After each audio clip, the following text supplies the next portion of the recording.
Hello, everyone. Welcome to Prep for Wave Week again. If you're new around here, if this is the first video you are watching, this is marketing day, one of my favorite days, but we couldn't go right into marketing. I love jumping into the foundations and operations of your business first, and then getting into the promo and visibility part.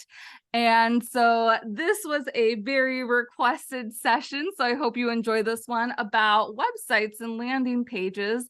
And I have really great friend in business, Jenny. I'm gonna Belanger from Jenny P Designs, who does design websites and branding. And she's going to talk to us a little bit about what she does. Welcome to Prep for Wave Week, Jenny. Thanks, Rita. I'm super excited to be here. Yay. Yes, this is, and I feel like I was a little controversial earlier this year because there were a lot of people in business coming up to me just like hyper focused on the website. And I was controversial and I said, well, you don't need a website. Like, you need to start talking to clients. But my consult about that wasn't that you don't ever need a website. Just in the beginning, if you are kind of getting in the headspace of I can't do anything without a website, that you should just be talking to people first and put the website on the back burner. So what, as an expert, what are your thoughts on websites? Sure. Well, I'm a website designer, and I believe that a website is a huge piece of the puzzle. Mhm. When we get started, it's all about those conversations, right? The networking. You probably start a social media account because that's very easy, low barrier to entry. But all of these conversations, you have to be sending people somewhere, right? Right. To get in contact with you. Yes. So your website really is what you're driving everyone to, and then it should be doing the heavy lifting for you. Answering those lingering questions that people have after they speak with you, and then Mhm. guiding them to take the next step to book that consult with you so that you guys can have a chat and see how you can help. So I think a website is a really important piece of the puzzle. Yes. Yeah. And talking about landing pages, especially to have a link that is branded on your domain as opposed to MailerLite 12345 or Flowdesk 56789 is much better. And would you say is even probably better SEO then? I think so, for sure, SEO wise. It's best to own your place on the internet. It's your personal brand that you're building, whether it's your name that you're using or your business's name, but you want that to be in the domain and branded to you versus just using one of those random assigned domains. Okay. Perfect. And just for clarity too, for the travel advisors who are watching this, we're not talking about supplier branded websites. We're not going to be talking about those that you might get from your consortium, from your host. If you've listened to the regular podcast, The Strategic Travel Entrepreneur, you know I don't like those. I like you owning a piece of your business. Like, your website really is your virtual storefront for so many of us travel advisors who don't have a physical storefront. So can you tell us more a little bit about when we're talking about a website, just kind of the generics about the website? How many pages should you have? What does your website need to have? What are some of the things you might think you need to have, but you can skip out on? Sure. I like to say start small and you can always grow. Mhm. And the first thing you need to understand is, what is that overall goal of the website? For most travel agents, it's to fill out a form to get in contact with you, or even to schedule a call if you have a schedule on your website. And the entire website supports that goal. So everything that you do is trying to drive people to that contact form or that sign up area. And on that website, you want to authentically represent yourself as a brand, the values that you have, and share with your potential clients ways that you can help them. So if there are different travel experiences that people typically work with you, or if you specialize in family vacations or luxury or things like that, I think Mhm. it's important to have the ways that people can work with you and share some information about that, as well as your process, and then how to get in contact with you. Okay. Then beyond that, I think it's always great to have a strong about page. Mm, Funnily enough, the about page is one of the highest visited pages on your website. And really? people tend to think, I don't really need an about page. I don't want to talk all about myself. But potential clients really want to know about you and your brand. And that's why it's so important. So home, services, and about would be three really important pages along with the contact that I would say that you'd want to have on your website. Okay. And this is another one that I like. And I'm glad that you mentioned the about page. Who is the about page about? You. It is you. You are the brand, right? You are the face behind the brand. You may be working, may be working with another agency, or, you have a supplier website who gives you that, like, generic website, but you are the brand and you want to share why you are the best person to solve your potential clients' problems and to help them guide them through this process. So the about page is all about you, as well as your affiliation, so who you are affiliated with and things like that, but it is about you. Okay. So when you're saying that it's about the travel advisor, so like what kinds of things need to be on this about page? Because like part of it is also like you're not putting your resume on this about page. This is not like I went to college or I have this certification. I mean, those are nice-ish things to have, but it's not what people care about too much. Right. It's okay. So I'll clarify. I said it's about you because I don't want you to be writing, this brand is about you, but Yeah, you are writing it about totally. you and why you can help solve your client's problems. So it's more about why you are working in this profession and why you are best equipped to help, and maybe what your specialties are and what your passions are, and if you love to travel to the Caribbean and you work with a lot of clients and you specialize in that area, like share a little story and say, this is why I'm best able to help you, and your values. So it's all about, at the end of the day, it's about them, but you're kind of rephrasing it and sharing about why your experiences would best benefit them. Love that. What would you say is the most important piece of content on your website? The most important piece is the landing. People have short attention spans, Oh, and you need to make it absolutely clear who you are, what you do, and how you help.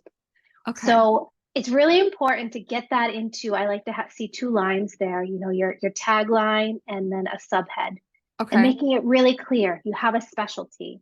And or it can be as succinct as possible, but you want someone to know what you do as soon as you land on that website, as well as a call to action.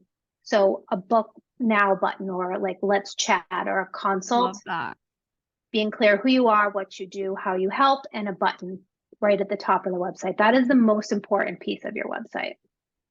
I love that you mentioned a button right up at the top, like after that, kind of like above the fold section, Mhm. because I think that's something that like irks me personally sometimes about websites is like, I already know, like, I want to buy, like, I just need the details on how I can buy this. We forget to do those calls to action, but Yeah. it's so important, and you need to repeat them. I say at least every other section should have a button where you're driving people to. Oh, I love that. All Mhm. right. So we've kind of like talked about the sections of the website, but what would you say kind of like makes a good website, not necessarily pertaining to the sections on a website?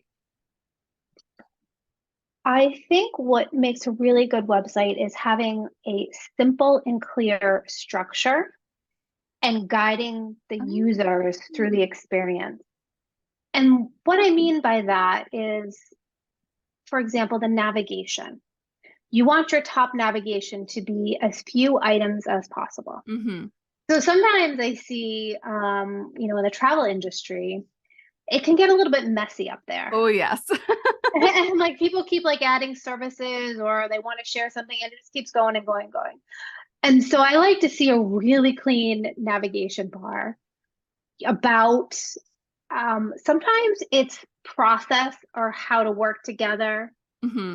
services. If you have more than one service, try using a drop down to consolidate. And then blog, if you have resources, and contact. Just keep it as streamlined as possible. You really want to guide that user to get to that contact page, because at the end of the day, that's what's really important. Yeah. So that goes for the navigation as well as your content, really being clear and understanding the goal of your website and just driving people on their journey to get to that contact page. That's what Mhm. really makes a good website, being succinct and clear and as less is more as possible. I know so many people love putting in like so many details about their business because I know before like I had done a rebrand, I used to have like four different like itinerary inspirations and then like Yeah. four other like areas and like now that and I feel like that was probably like the old way of doing websites too, whereas now like in this 5-second world thanks to like TikTok and Reels, like we don't want all that stuff as a consumer. Yeah. And if you have that stuff, that's really great. Put it on your blog or put it Yes. on a resources page or link to it as someone's going through their journey. If you want to learn about itineraries from the services page, you could link to it. But you just don't want to distract because you want to make it the least amount of steps possible to get to that contact page. Oh, I love that. What should be on a contact page? On the contact page, you want to understand, I guess you're going to have to decide if you want to have a form Hmm. or if you want to have someone be able to schedule directly with you on the website. I really enjoy having a form and then directly going to my scheduler because I like to ask some additional questions. Oh. It's a personal preference, but Hmm. I think you want to make sure that you are asking enough information so that you get what you need and to kind of qualify the person a little bit, but you don't want to ask too many questions. So there's a really fine balance. You want a little bit of friction to enter, but you still want people to feel like, oh, that wasn't too much, and to give you the information they need. Hmm. So I think it's up to the individual to decide what that is, but definitely a form, Hmm. definitely your email address, which many times I see one or the other and not both, and you want both there, Okay. as well as socials and other ways that people can contact you if you have of your own social media. Okay. Yeah, because I'm thinking about like we've talked about a lot of different pages. We haven't, I know some people were curious about like having a landing page. If they're not having a landing page, like what's important on the home page? So can you, I guess, distinguish what's the difference between because a website and a landing page are different but similar. I consider a landing page anything that tells a story and encourages action. And Ooh. many times there are different ways that you can do this, but Mhm. sometimes a single page website is a landing page, Right, a long form home page. right. So on that page, you need to make clear the services that you offer, a little bit about yourself. If you have some testimonials, I would share there, and then a way to get in contact with you. Those would be the main components for a landing page per se that you wanted to share. I mean, the Okay. same goes for if you have a freebie, if you have a landing page for that, you want to share information about that freebie, a way for them to get in touch or get that freebie and to collect the information as well Hmm. as information about you. So that's Okay. what you probably want on a landing page. Okay. So somebody meets somebody like at a networking event. They say, yes, fill out this form on my website. We can get started. What about those people that don't like have a lot of time to do those networking types of events? How can they get their website found by people who are just searching for them or what they need? The first thing you want to do is make sure that you have a Google business profile. Mm. If you don't have that, you definitely want to set it up and make sure that you have your URL from your website that matches that profile, as Hmm. well as any contact details. Because doing that, it kind of gets you seen by Google and makes them know that you exist. Right. And then everything else that you do will be amplified. And then the second thing you want to do is once you have that landing page, you just want to get out there and share it with as many people as you can and share it on social. If you're creating content, you're always sharing back to that website. And again, if you can Like if you can start growing and have a blog, or if you have resources, or if you have a freebie, as much as you can get traffic to that website, then you're going to increase your visibility on Google and you're going to see more return to you. So it's all about just kind of getting the word out and driving traffic back to the website. Mm-hmm. When someone's working with you, I guess what's the difference if they wanted to DIY a website versus working with an expert like yourself to handle all the back end? Yeah, I mean, when you're starting out, I understand it's hard to hire a designer. So typically, a lot of my clients start themselves. They have some kind of presence out there. But I feel like the moment they really decide, or they're starting to question, when someone comes to my website, do they know what to do? Maybe they're not getting inquiries on their website. You Okay. know, does this website actually represent the clients that I want to attract and repel the ones that I don't want to attract? You're starting to notice that your website doesn't really reflect you and it's not working for you. And that's typically when I step in and help my clients design a new site that matches their brand and reflects the quality clients that they want to attract, and that we know it's working behind the scenes 24/7 to make those connections and to make them money at the end of the day, because that's what it's all about. Mm-hmm. I love that so much because I think I mean, I was there. I started and like currently in my second business, I just have a Canva one page. So, I mean, like what's the best kind of resource for those who aren't quite ready to invest in something yet? Is it a Canva one page? Is it just a WordPress site? Because I know you like WordPress. I do love WordPress, but I will say for the beginner, I don't find WordPress as easy to use as Hmm. others. I think a Squarespace type site is a great place to start. It's very user friendly. They have some really nice templates.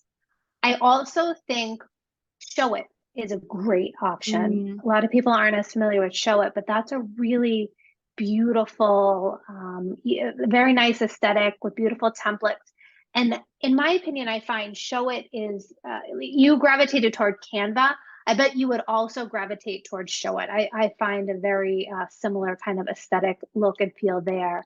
And Showit is kind of, it's actually for websites versus Canva, which has so many uses. And so with right. Showit, you started off with something small, you could eventually grow there as well and grow into the website. So those are two platforms that I recommend for people who are starting out.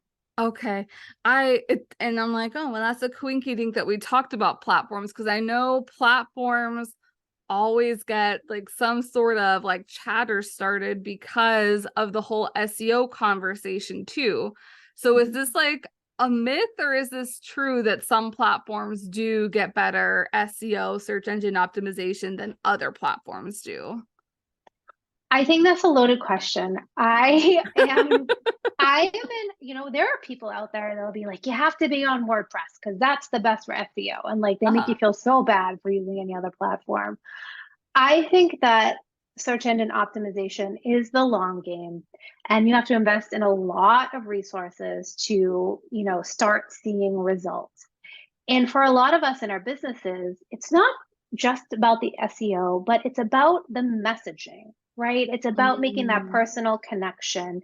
And it's more about the one-on-one relationships that we make and sharing our website and referrals and things like that versus the cold, person coming off of right. Google.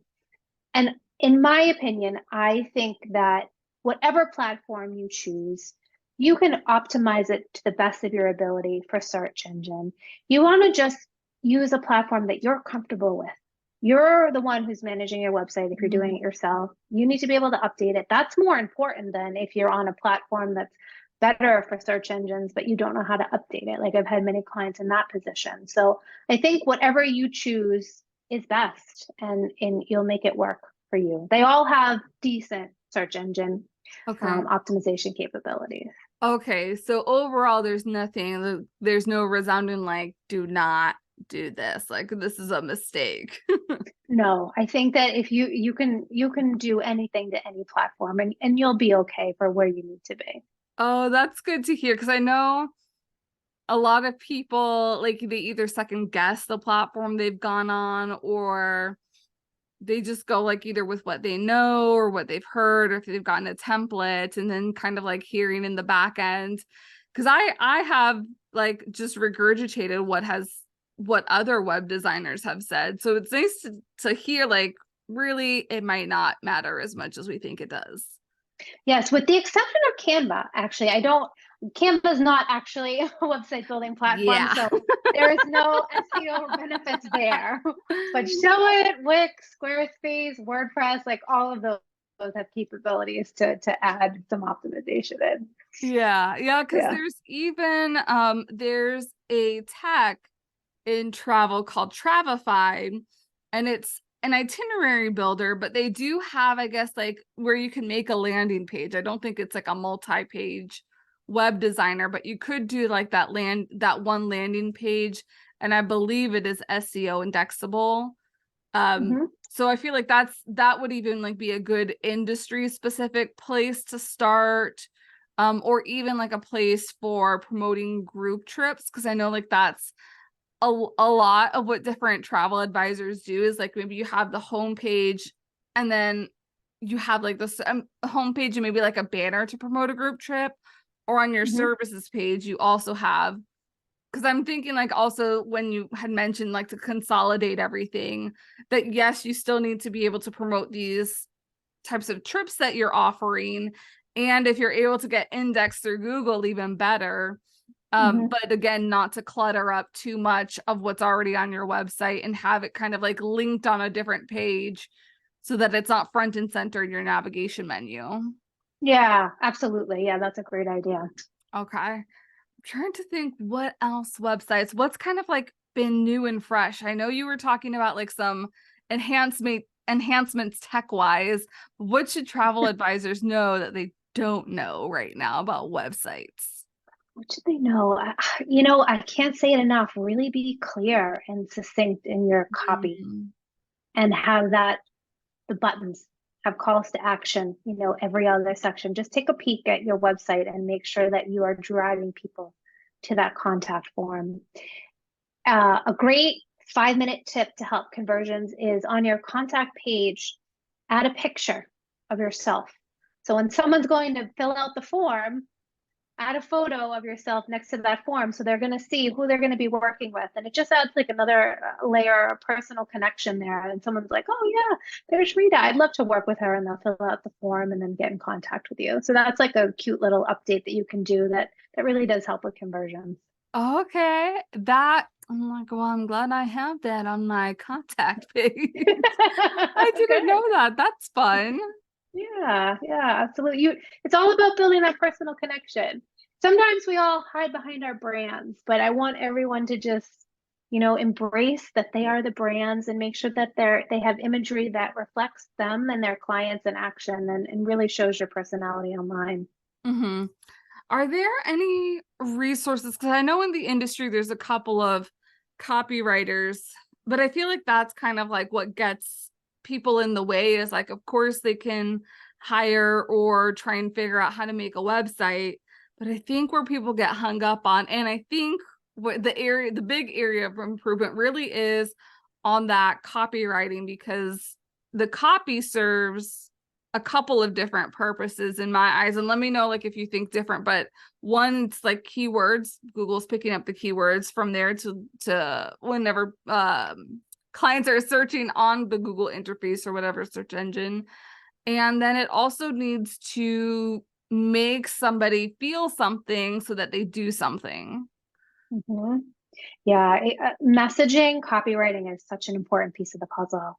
I have a few copywriters that I work with. There are a lot of templates online. Mm-hmm. I know a lot of great resources, but it's just understanding the emotional connection and really sharing what you do and encouraging people to take action. I've been actually using a lot of Chat GPT for playing with copy and messaging and Okay. things like that. And that's such a great resource. If Right. you kind of have an idea of what you want to say, you can throw it in there and ask them for some revisions to like make it a little bit more personal, have a little bit more emotion, things like that. That's a great way to kind of play with your copy and to get it kind of where you want it to be and driving people to take action throughout your site. Yeah, I love that you mentioned ChatGPT.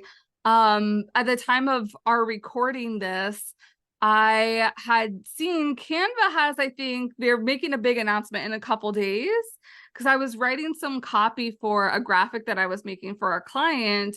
And if you hit the magic write button, because it'll pop up during any text, I guess now, it has different options to make this more casual, make this more fun. It also has like add fairy dust, and it became like this elaborate piece of copy when you press that button. So yeah, AI is going all sorts of places. Yeah, I think the tool that I use, Elementor, has a little AI function for like the sections. Okay. There's no replacing an actual copywriter. Like they are so Exactly. essential. And when you get to a point in your business where you're ready to hire one, I highly suggest that you will see the return on your investment tenfold. But until then, these AI tools are a great way to kind of manipulate what we're trying to say and come up with some different options. Oh yeah. Kind of like going with that, I know that like earlier this year, and of course, like we know, like tech changes so often. I had been hearing like whispers that if you were using AI and it was evident that you were using AI, that Google would kind of ding you in the search results. Is that still a thing that's happening? Is that at the forefront? Has that kind of laid off? Google wants personality packed content from a real person. So Mm-hmm. if you're asking ChatGPT to just write something for you, it's going to come out sounding like AI wrote it for you. Yeah. And Google is not going to like that. They want content that is personable and helpful Mm-hmm. as part of their kind of rules behind the scenes of how you grow. So as long as you're working with the system and you're editing what you get and you sound like a real person, Mm-hmm. then it's not going to hurt your rankings in any way as Okay. long as you're editing it. Just don't take it directly out from ChatGPT and then pop it in your website. It's funny because, again, at the time of this recording, I'm getting ready to record a podcast episode of You're Using ChatGPT and It Shows, Mhm. because recently just going through a lot of like a call to action for another client that I work with. And you can see where people are asking like ChatGPT to give me like speaker points. And it's just like so evident now because so many people are using it as like just a tool to help them out. But if again you're doing it the right way, you're not spitting it word for word, you're kind of evaluating what ChatGPT gives you and morphing it into your own. Yeah, use it as like a starting off point. And then like Mhm. they always send it back to me and then, oh yeah, that sounds good, but this is how I Yeah. want to say it in my voice. Like Yeah, you have to manipulate it. Because if you take it off, like that you got something AI generated. So does Google. So as long as you're writing and it sounds like you, then it wouldn't hurt you by you using these tools because I don't think they're going anywhere and we have to kind of adapt to those as we for move sure. forward. For sure. And like I am just so interested to see like what's happening or what will be happening in 2024 as the explosion of like next year's tech starts happening and people start adopting AI and becoming more clever with it. Jenny, thank you so much for being here and telling us a little bit about websites and kind of optimizing websites for all different facets.